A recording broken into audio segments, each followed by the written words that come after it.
Hello and welcome to the Sidescape Gaming Podcast, episode 76. I'm your host, Jake Burke, and joined, as always, by James St. Charles. How you doing?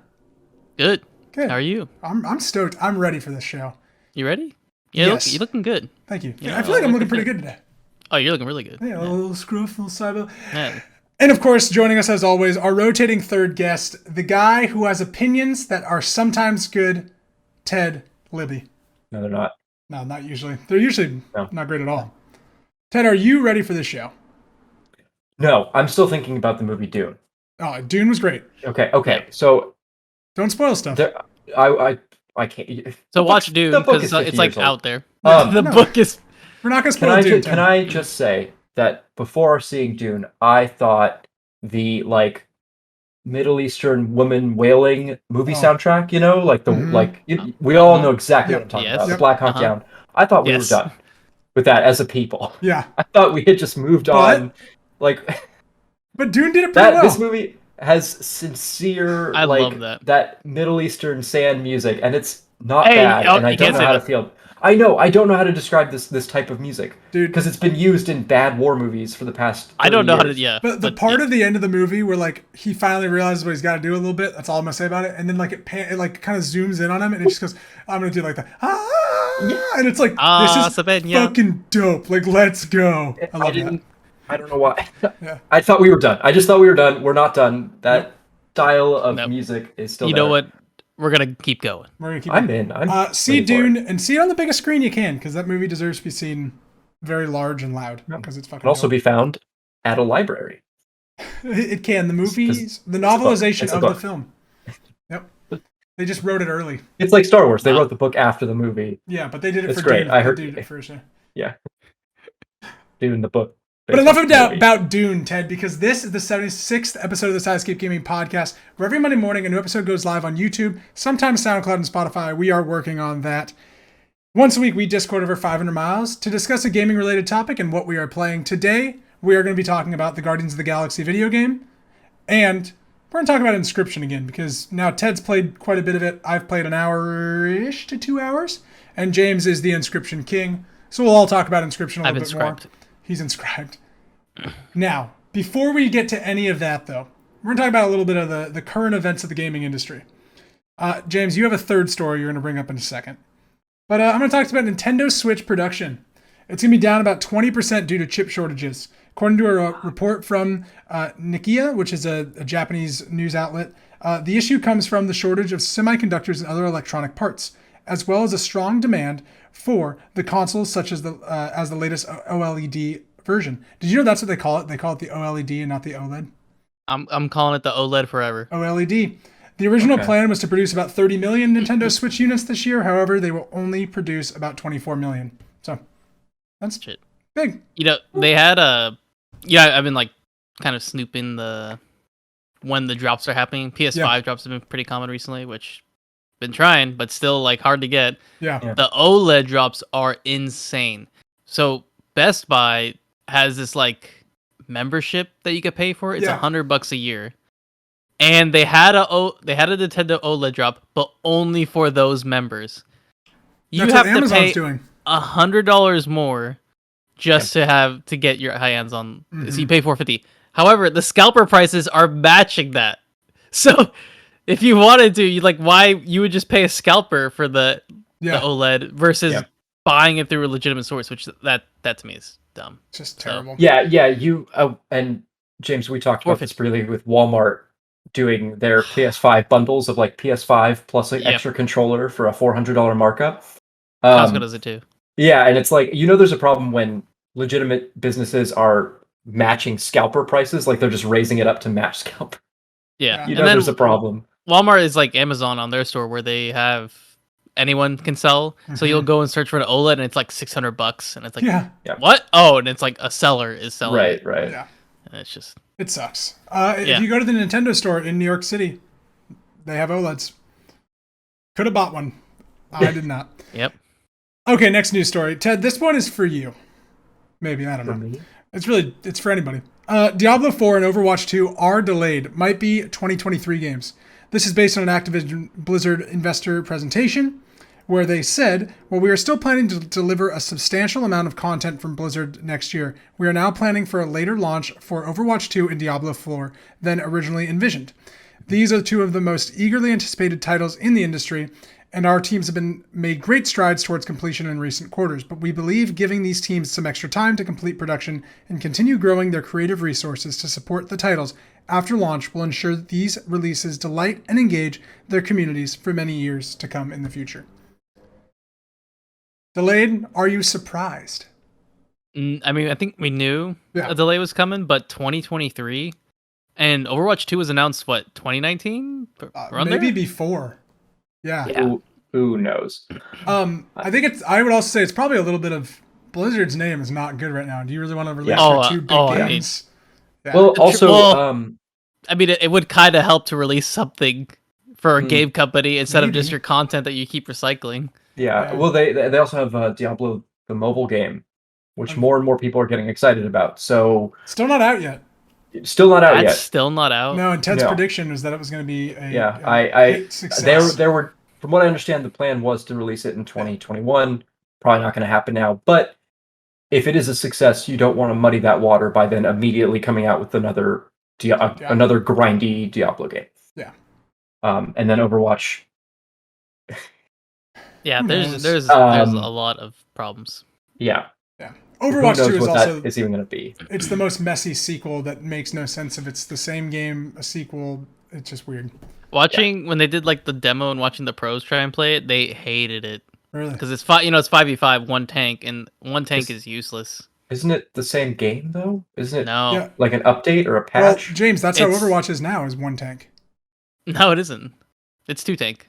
You sure? Yeah, that your force. It's two tank, two healer, two DPS. That's how it is. I think it's been updated since then. No way. I've been Okay. playing it way more Okay, recently. yeah, okay, cool. Yeah, it's all, and then they want one tank, two DPS, two healer for the new. Yeah. And again, like, who cares? That's just, but that's how you play like Overwatch in terms of like, it's fixed Mhm. slots. You have to like queue up as like tank, healer, DPS, or something like that. Or you could play classic mode, which is a pain. But Yeah, do you remember those days when nobody would play a healer? when it was Yeah, like 5 that sounds- diva or 6 diva. Yeah. That sounds Remember that? great. Yeah.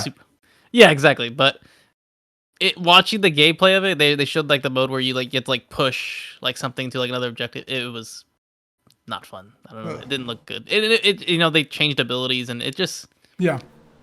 man, it really needs to be cleaned up. And yeah, another year. Well, they've got To do 2 something? years to do it. Yeah. Oh, yeah.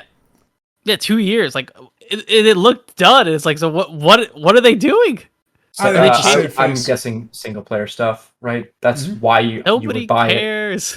Well, nobody's who just plays the multiplayer needs to buy this, right? Because multiplayer is the But- same. It's Yeah, a I mean crossover. their focus was on co-op missions.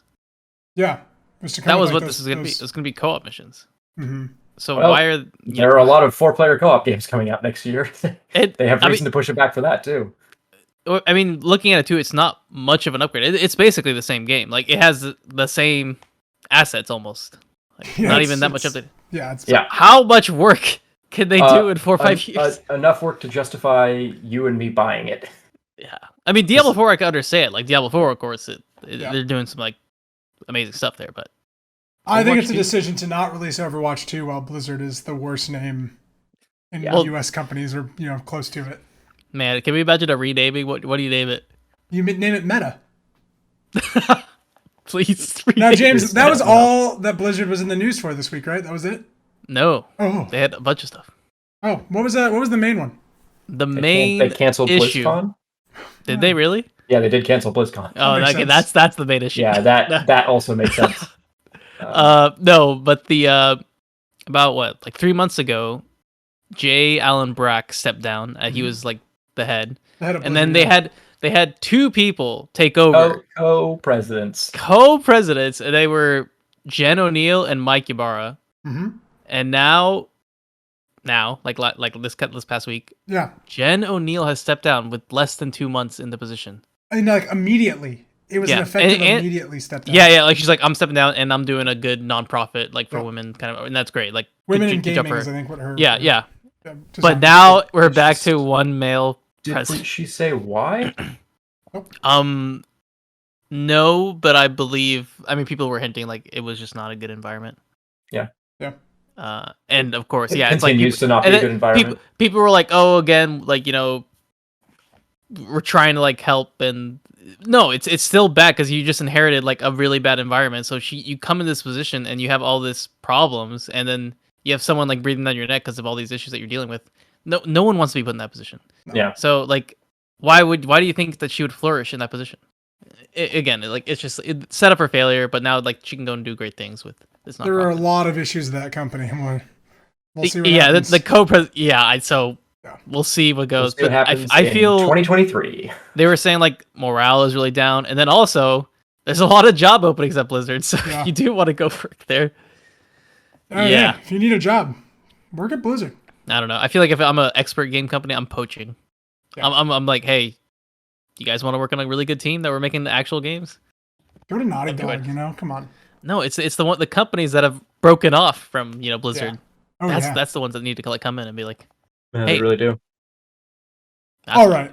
I'm ready to talk about something that's happening now that's positive. Because, Blizzard's been negative lately. I'm going to talk to you boys about Marvel's The Guardians of the Galaxy. I thought you were about to say Avengers. Like I just.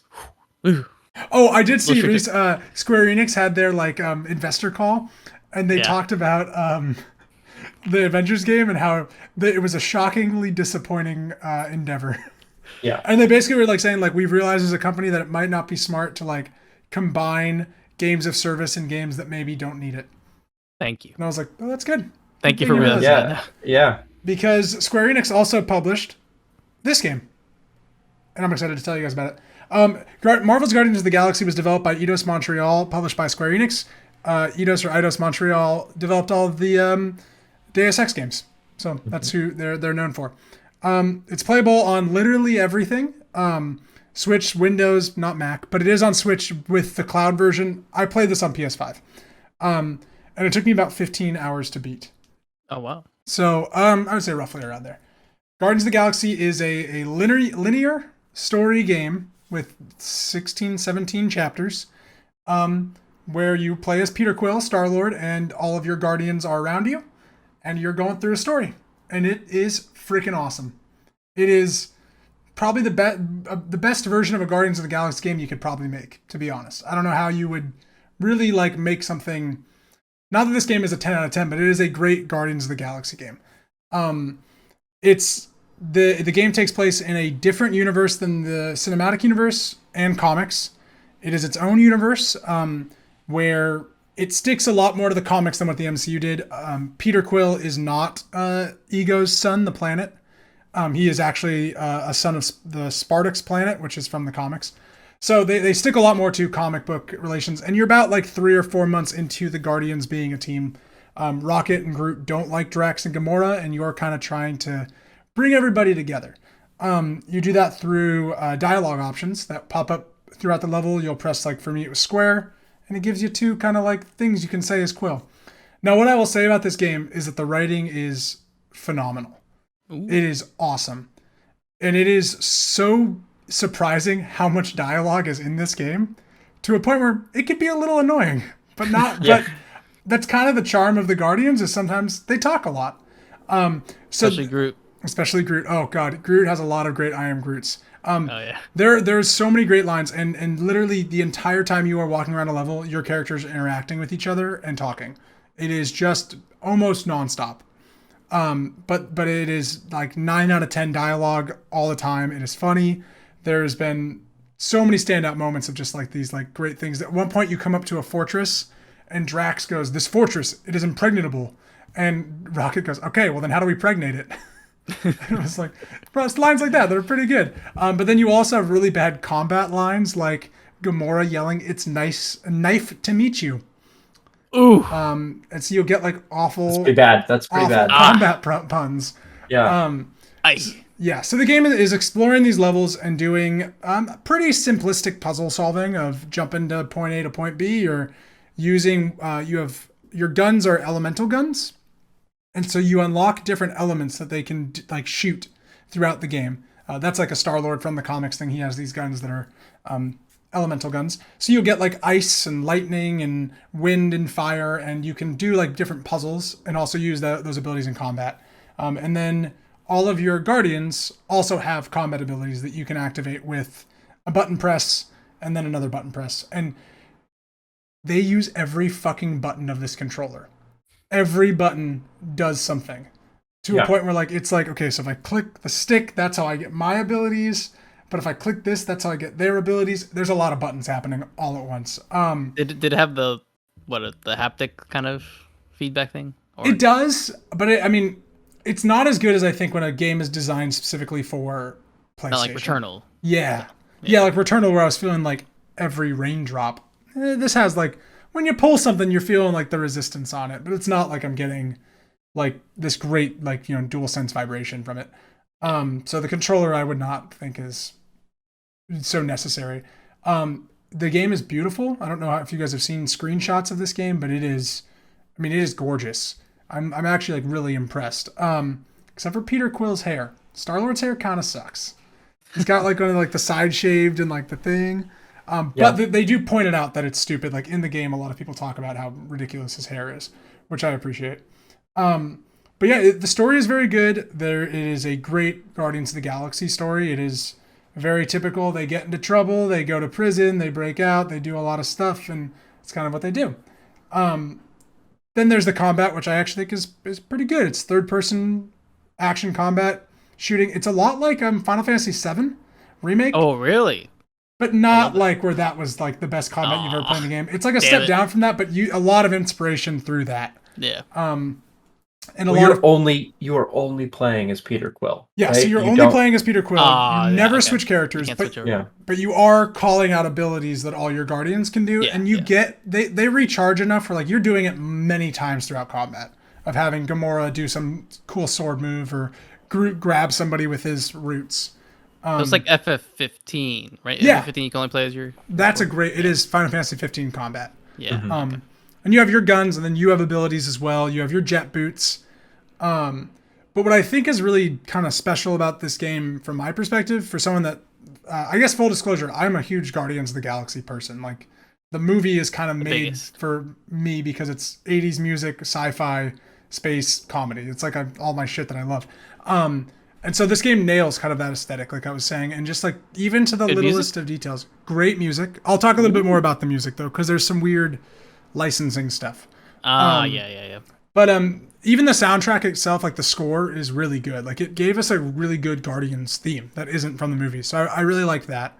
But just the little details that this game does with like character interactions, or even like in combat, where if you as Peter Quill will get like knocked down, if you do your dash button, you'll like just scoot on the ground, like kind of how he does in the movies, where like he's like just like retreating on his back, and like they have really like fun little animations that kind of like live up to the characters.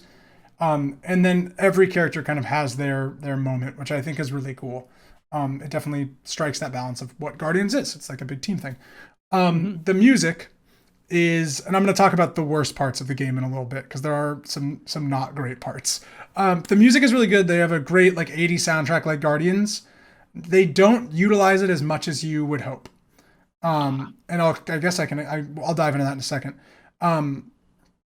I thought Ted was getting ready to say something. He leaned in really close. Yeah, I thought he was about to be like, yes or what no? Do you mean music? Kids in America by Kim Wilde. No, unfortunately, that is just from Metal Gear Solid. I know.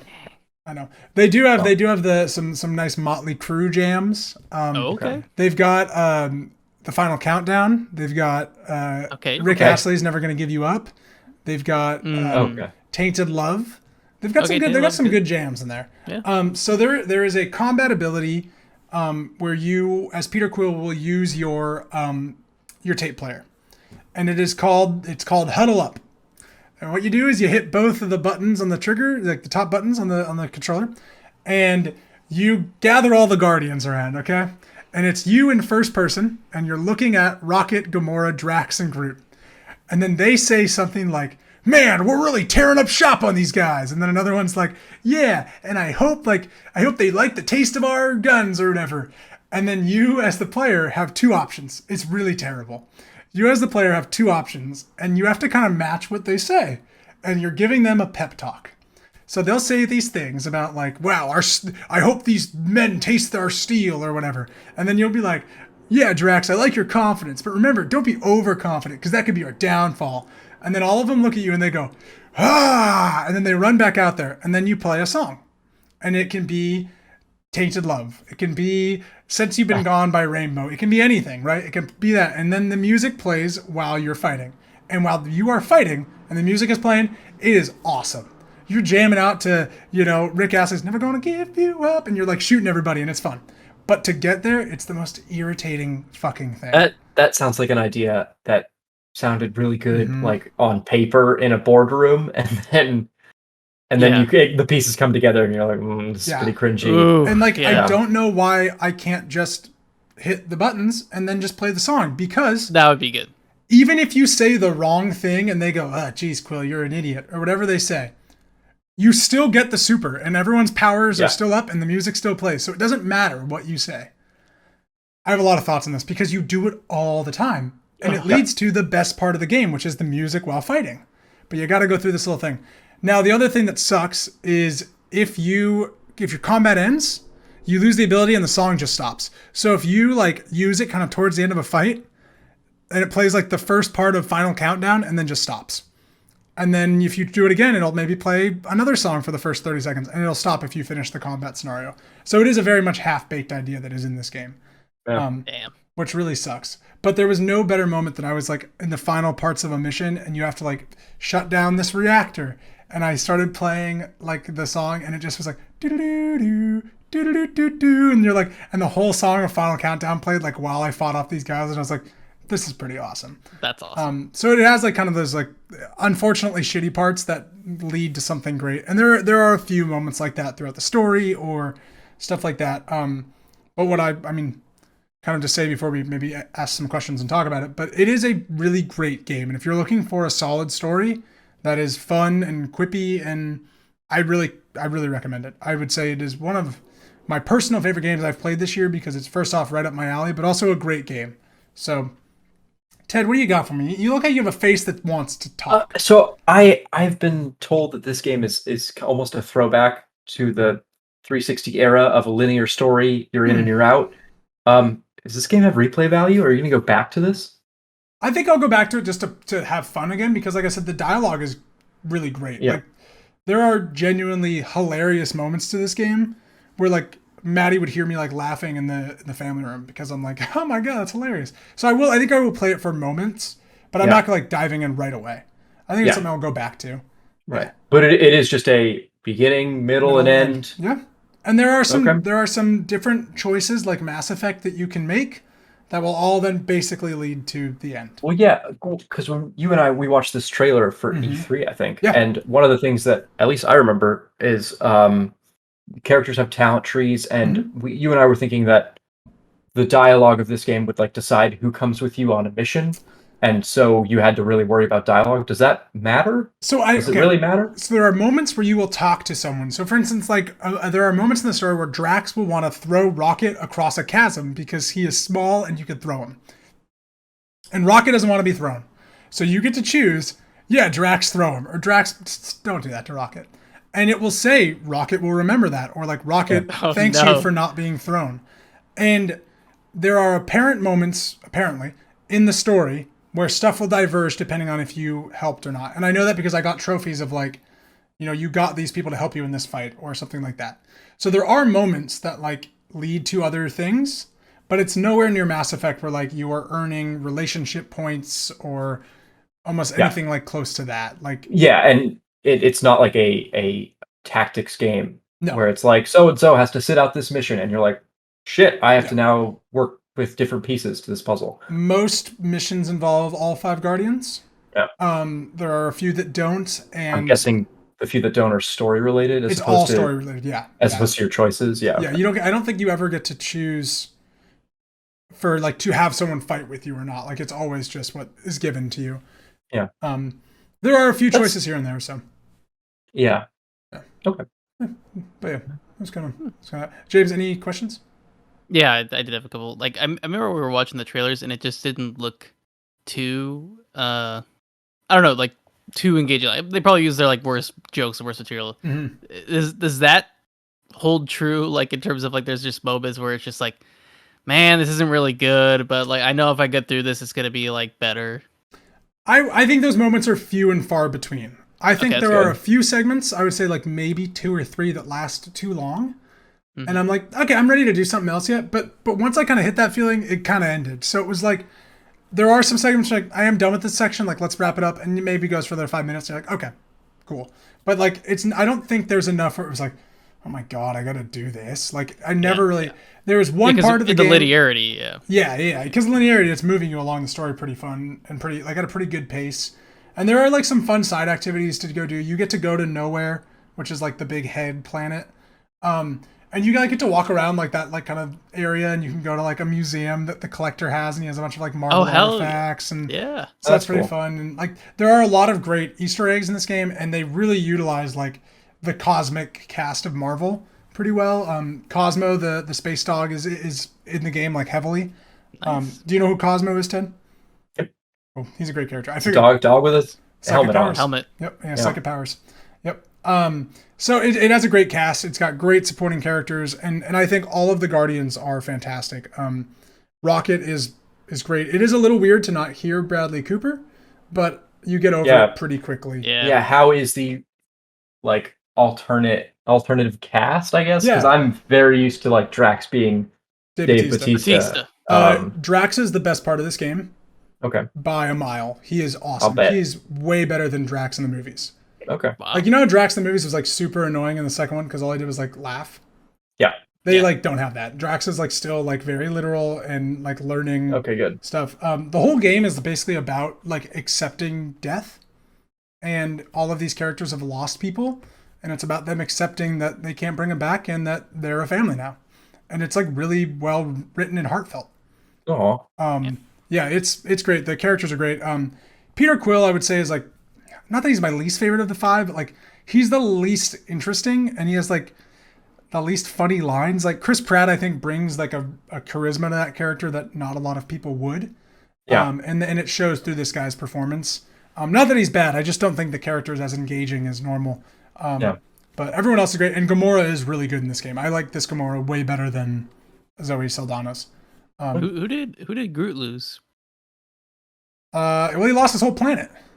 Oh Dude. yeah. Okay. Come on. Poor Groot. He's the Come last on. tree man. I didn't know that. There's a great line in this game just to demonstrate the comedy where Groot and Rocket are talking back and forth, and then someone says something to Groot, and Groot just says like, "I am Groot," and Rocket goes, "Geez, Groot, have some more respect for yourself. Don't let him call you a tree." And it's just like stuff like that that are just like great lines.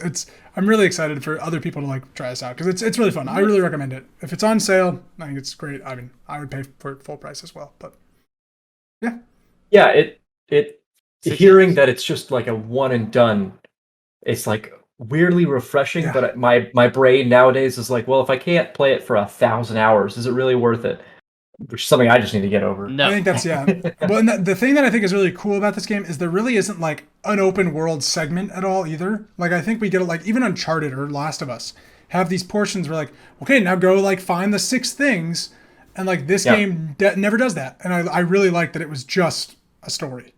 Like, there wasn't any big, like, open world chunk or anything. I think that was really cool. And a bold choice, especially coming off, like, they made the Avengers game, like, this publisher.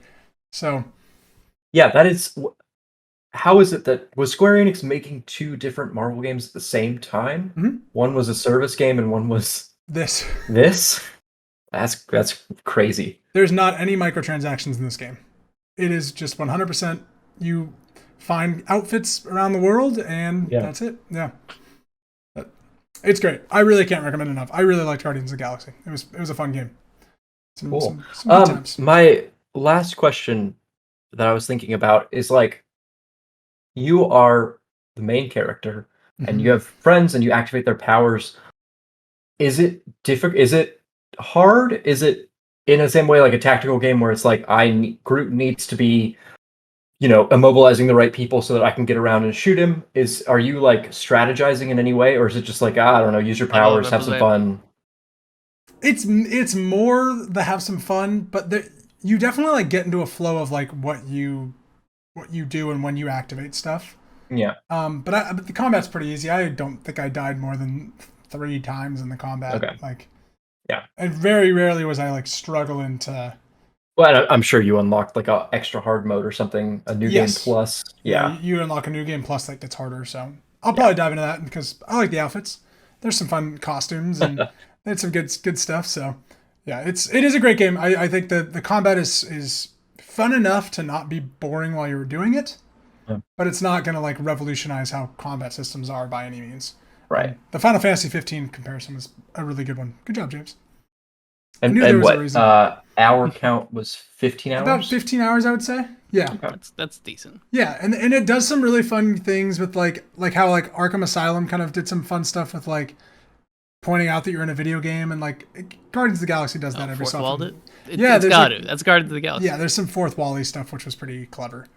So and every so often you go first person as Peter Quill, and it is weird and alarming. And you also in between some missions you can explore the ship and talk to people in their rooms, and you can play music while you're in the rooms. They have this great joke where every time you're in the Milano, the ship, there's a fridge that like won't close, and you like keep closing it.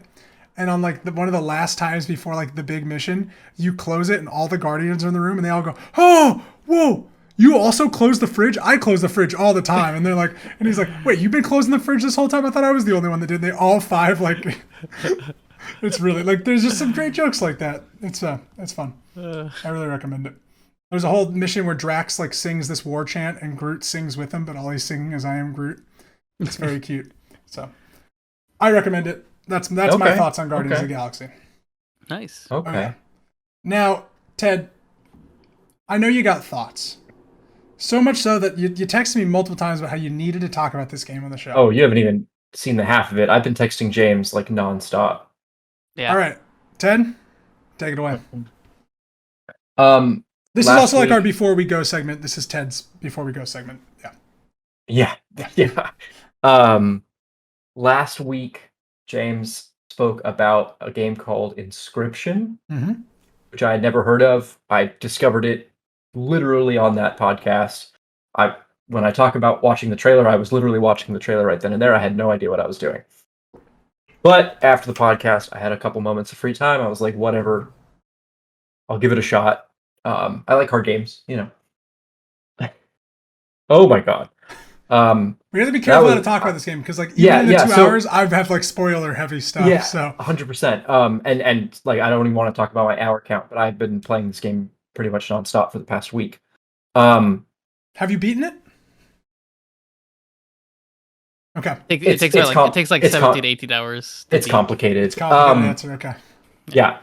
And I don't want to disclose anything. So just through sheer happenstance, we talked about this game, and then another person I know talked about it with me. Like, I listened to a podcast. I've just heard about this game a lot in that week. Mm-hmm. And so I think this game falls into a really strange gray area where you need to talk about it to explain it enough to get someone to play it, but there's a lot you shouldn't talk about. So I think I figured out here the middle ground. Because James, just before you do that, James did a great job last week of telling me enough to want me to play it, and then in the first 5 minutes of the game, I was like, "Oh, I didn't expect this." So this is good job, James. Okay. Yeah, and I was hooked right away. So this, and I'll give off just the briefest of premises that Jake, you have now seen. Mm-hmm. This game, it takes place in a cabin, in like a dimly lit, like there's a fire in the cabin, but not like a warm fire, like a ghastly shadows kind of fire. In this dimly lit cabin, you are sitting at a table with a pair of eyes on the other side of you, shrouded in darkness. This game looks like a 90s adventure game, mixed with like the Blair Witch Project. Riven. Yeah, like Myst. But That's my first thought right away was like, this looks like Myst mixed with Blair Witch Project. Yeah. Like it's tough to describe, but like how the shadows, I think, the setting on your computer is anti-aliasing. This is aliased, where colors go from one color to another color very strongly. So like the dimly lit wooden table goes from wood to blackness really quickly. Extremely atmospheric, fantastic. Just look and feel. Really good tone. Just real creep. I was immediately creeped out. The lights were already off, and that was a great choice. And so the purpose of this game is you sit at the table next to this mysterious figure shrouded in darkness, and you play a card game. that if you are interested in card games, if you like, That's like all you can say about this game too. yeah, if you like, there's just if you like, well, so I really want to talk about the actual card game because I was really hooked. We on are it. going to let's talk. Well, Let's talk about the card game. Let's yeah. talk about like how you Yeah, play. but just before we do, we are going to talk about like once we all beat it, we're going to do like a spoiler thing. Oh 'cause my I god! just I want to bet talk about there's it. so much to talk Oh, about. Jake, you have no idea. I You know. have no idea what you'll talk about. No, I know. No, okay, so Something happened to me, though. Like I'm like hour and a half in, and I was like, oh, "What the fuck is this game?" So I'm really excited to just know that there's way more of that. Yeah. Ooh. No. So you sit down at this table and play this card game. It is set up like a roguelike where there is a physical map that's laid out. It's got a very like it's the map of Slay the Spire, like almost like how it looks is exactly like Slay the Spire. Yeah. And like presentation, I would say that this is one of a great example of like a North America themed game. And Daniel Mullins, the creator, is from Vancouver, British Columbia, and so like the map is very Lewis and Clarky. Your character is a hand cut wooden figurine. The cards themselves are like the wolf card and the deer and like very like North America. Yeah, the squirrel. They're very simple. Yeah, very simple North America. You encounter characters like a prospector and a pelt trader, stuff like that. So it's got a very Lewis and Clarky feel, but also haunted. And so you lay out this map, which, like you said, there's your character. You make choices. A lot of the time, it's like go left or go right, and then go forward. And then on the map, each one of these destinations that you pick is either a card battle, a duel, or you are like an upgrade affecting your deck. Yeah, it's and it's almost always positive. Really, the only places that you can like die is in the actual duel in the fight. Everything else is like almost always positively affecting your deck, which that sold me because roguelikes so often are like, it's like, oh, do you go left or do you go right? Oh, you went right, take 4 damage, and you're like, really? I didn't know that. So everything else is about building your deck, and then you go into these battles and you fight, and the actual card game is like really refreshing. So simple. It's and great. Easy and fun. It is 4 tiles each side. Both players get 4 tiles. You lay down cards. To lay down more powerful cards, you have to sacrifice cards. It's Yu-Gi-Oh style almost. Yeah, Yu-Gi-Oh style. There's a lot of Yu-Gi-Oh tribute summoning. There's a lot of Yu-Gi-Oh in that card game. Well, so like the first thing is like you have 2 decks, right? You have your deck of cards that you're building, and then you have a deck of squirrels, which are just sacrifice cards. Yeah. Which that interplay Which should also be like mana too, which is like, that's another genius thing. And you get to choose to draw which one. Yep. Yeah. So every time it's like, I'm thinking like, okay, do I risk like another card? Do I have cards in my deck that I could play, or do I just get a squirrel so I can sacrifice it? That's such a like. Doing that idea is so unique. Like I would always like think about it, like wow, like having the choice between drawing from 2 different decks. I know, but also like thinking about like, okay, if I draw from my deck, I could potentially get a powerful card, but I need something to summon it, which would be like a squirrel. So I need to draw from my squirrel deck. And you can run out of your deck. Yeah, you run out of deck, and then also you run out of squirrels. I haven't seen that yet. Yeah, I don't know if you got to the point, but like if you do like run out of cards you can't draw anymore, you do get penalized. In terms of like your opponent will benefit, but that's also great. Like it's not like you run out and like, hey, it's over. Yeah, and it's stupid how like stoner simple kind of an emote. It's like just 2 decks, just have 2 decks. But like it works so well, and it adds so many different layers of choice just on like a turn by turn basis. But the way it works is that as you end your turn, you press a bell to signify and then every creature on your side on those 4 slots has to attack. And if it attacks a creature on the other side, that other creature soaks it up and dies or just takes damage. And then if there's nothing on the other side, you affect the opponent's life points. Attack, yeah. But I thought the way life points work was like so cool. It's like each player has to take 5 points of damage to lose. But that can go back the other way. So if turn 1 I take 4 points, turn 2 I do 5 points, the scale turns back and now I'm positive 1. Again, very unique. Like it's really cool. Yeah, and like, wow. So like I so many times it's like this game. I'm thinking like not in terms of like, or my strategy based so much around like this scale of like all I really need to do is like do 3 damage. That way I don't die. You know, like he can take 2 damage to me, but if I do 3 damage, it's still a +1 for me. And that was just such a cool, different mechanic. And on top of that, the actual building of your card in the roguelike setting, you really start to think about your deck in like a really cool way. I mean, I'm sure we have all played collectible card games where electronic or physical, they're like, okay, here's your binder. There's 1,000 cards. Build your deck. Build a deck of 30 cards. Good luck out there. And in this game, it's like, you know, you start your run, your roguelike run with 4 cards, and then very obviously you'll be like, okay, you've gained this card, you've gained that card. And so you really learn your deck. Which is really cool. Yeah, exactly. It's really cool. It's a really cool game if you like card games. If it's not like, if you've played multiple trading card games or collectible card games and you're into it for the different mechanics or the different combos, it's a really cool game. Yeah, if you like Slay the Spire, like that's for me, like this compares for what I've done so far in this game. It's a lot like Slay the Spire, but there is way more happening around the game, and like in the game itself, there's more happening. And I think like that is what's really appealing to me, is like it's got that like ease of Slay the Spire of like, yeah, let's just like run through this. And that's yeah. Well, that's the other thing is like I asked last week, is it a roguelike or a roguelite?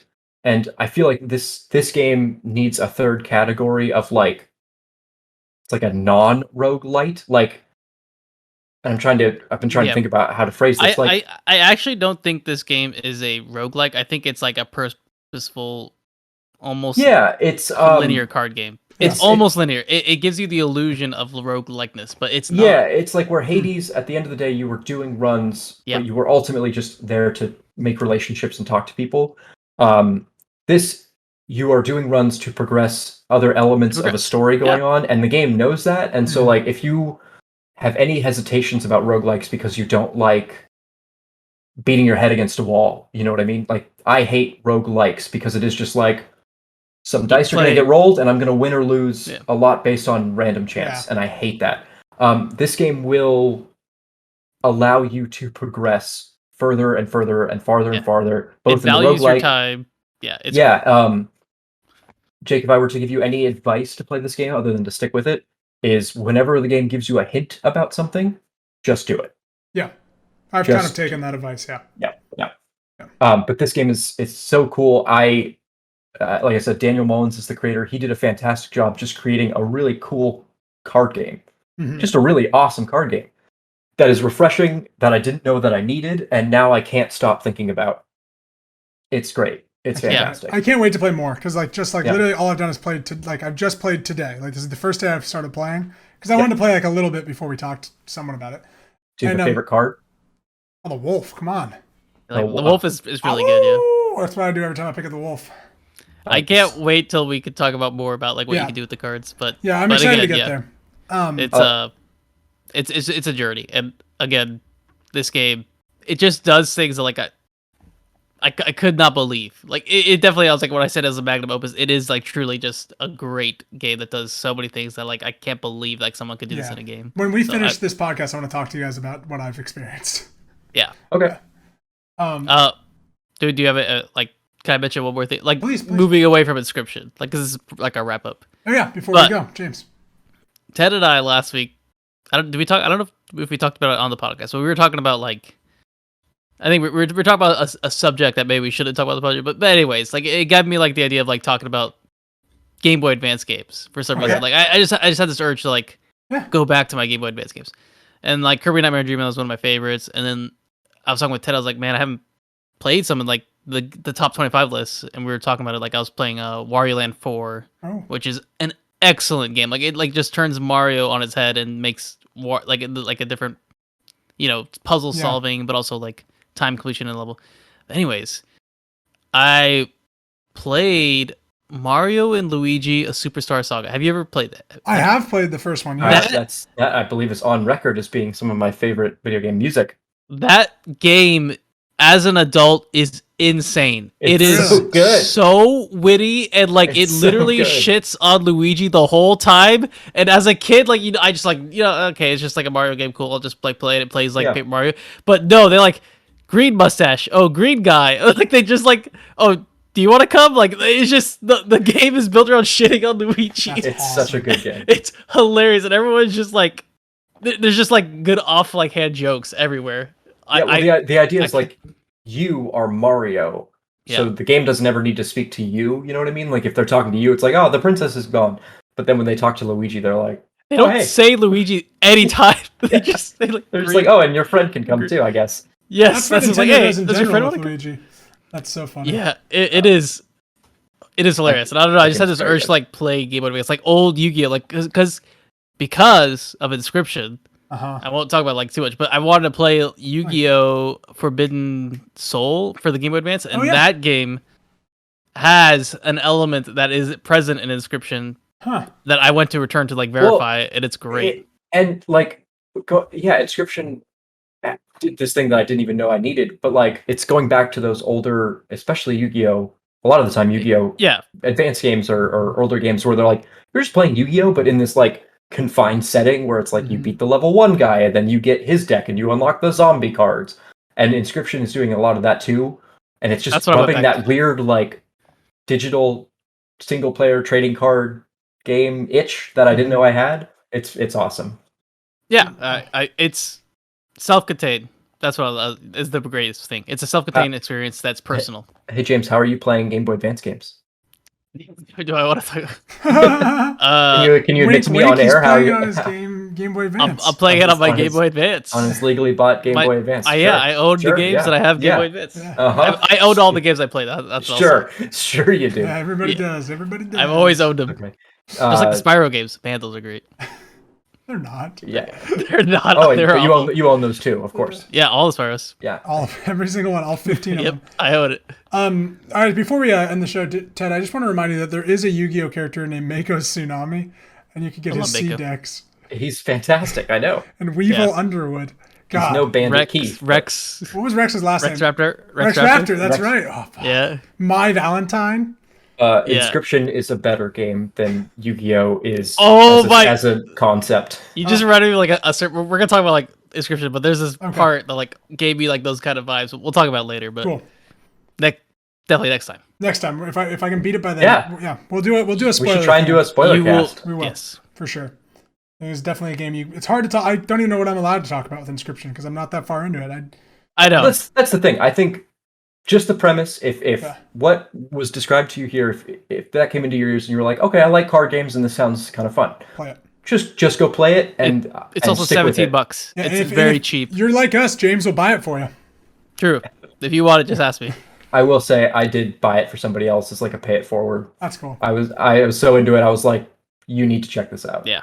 Very That's cool. what I'm like. It's like if I know someone who needs like a roguelike, it's like play this. And if you played Slay the Spire, like this is right up your alley. Totally. Yeah. That's when you were like, you like Slay the Spire, and then you bought me the game like right after I said Yeah. I like Slay the Spire. Thank you guys so much for watching the 76th episode of the Sidescape Gaming Podcast. James, did you wanted to talk about Game Boy Advance games? That was it. Okay, that's what I thought. Yep, Well, yep. I just realized I might have cut you off. No. Thank you so much for watching the Sidescape Gaming Podcast, episode 76. I'm your host, Jake. That's James. That's our guest, Ted, and we will see you next week.